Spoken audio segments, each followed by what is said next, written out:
Okay, lawn fans, you ready? This is not about the backyard, but I'm just gonna show it to you.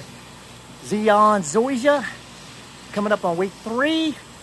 Zoysia, or any Zoysia, does have issues with getting fungus, especially in an environment like this. There's no airflow back here. So I've already put a round out of Eagle. 2 weeks ago, I will put a round of Propensicol out, 14-3 out this coming week. Probably tomorrow because I watered for a long time today. I'm pushing root development right now. So that's the backyard. I'm pretty pleased with it right now.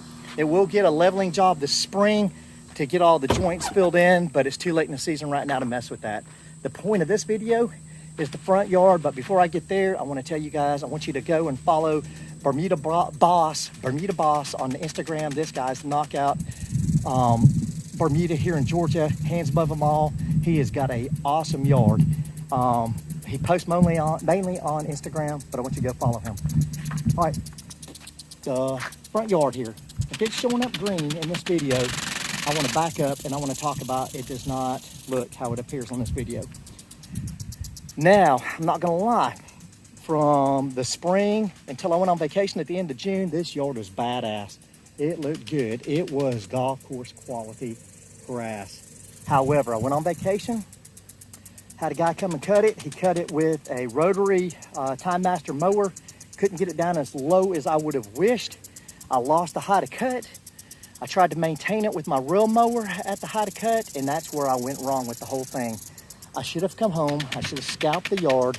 I should have pounded this thing with water and given it a good high level nitrogen, brought it back, and then maintained it there, and I would have been golden for the rest of the season. But I didn't do that, and I lost my Super Bowl, which was the 4th of July, and I never recovered from that.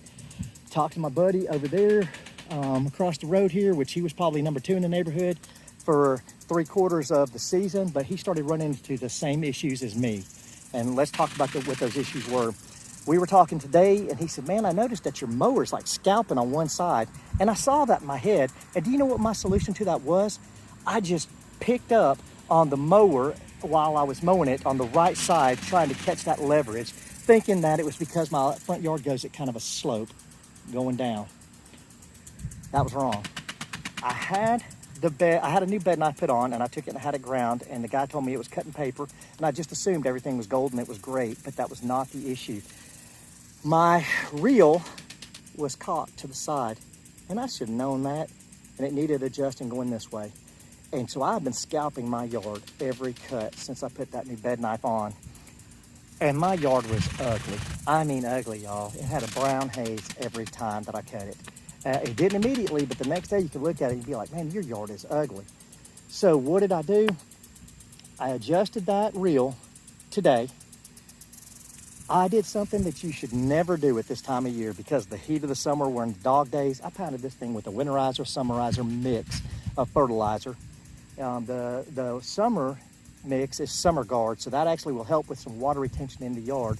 But they're both high level nitrogen, synthetic.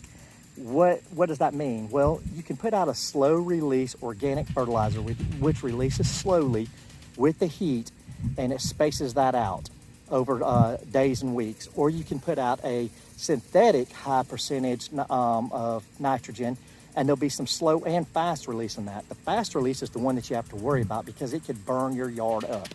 You've got to water it in like crazy. And you really don't want to water it in right now like I'm doing at 6 o'clock at night, if not later. So I put that out today with some hydrotane on the yard. And I am pounding this thing with water tonight. I also put in Propensicol in there, push it down into the dirt, and hopefully the roots will absorb that. It'll strengthen the blades as they come up, as they grow, and I'm not gonna have to worry about fungus. You do have to worry about fungus when you're pushing your grass during the hot days of summer, the moisture, humidity, and the water that I'm putting on late at night. Those are all the perfect environment for brown spot, dollar spot, any type of fungus that you can imagine. Perfect environment. So what I'm doing today is kind of an experiment. If it hits, it hits. If it doesn't, well, in 3 weeks, I'm gonna be coming up on dormancy. I'm cutting this every 2 days. It is what it is at this time of year. By this time of year, I'm usually over my lawn season. I'm thinking about the backyard. When people come over to watch college football on the back deck, I'm thinking about taking care of all the landscaping in the backyard. I'm not thinking about the front yard at all. But because I concentrated on the backyard and putting the sod down and getting the soil prepared and everything this year way too early, well, not too early, but by now, and I lost focus on the front yard, it suffered. Now, I also got away from watering and irrigation on the front yard. That was another reason why I was getting some browning haze effect. I wasn't getting enough water out in this yard. And I got lazy with that. And I should have known that when I got back from vacation. Pound it with water, have a sharp mower blade, cut it often. The 3 big ones there, sharp mower blade, cut often, water. I got away from all of that. And I should have known, but I got lazy. Huge lesson I learned this season. So today I put out a lot of nitrogen on this yard, high percentage. I did double passes with the nitrogen. I'm pounding it with water. I got hydrotain and I've got a fungicide out here. What's gonna happen? Hell, I don't know. You guys stay tuned and we're gonna see what happens with this. We are at August the 27th, 28th right now. And so we're gonna find out what a late season Bermuda application will do here in Georgia. That's it, boys and girls. Hope you guys enjoyed this video and this experiment. Bermuda Brian, out.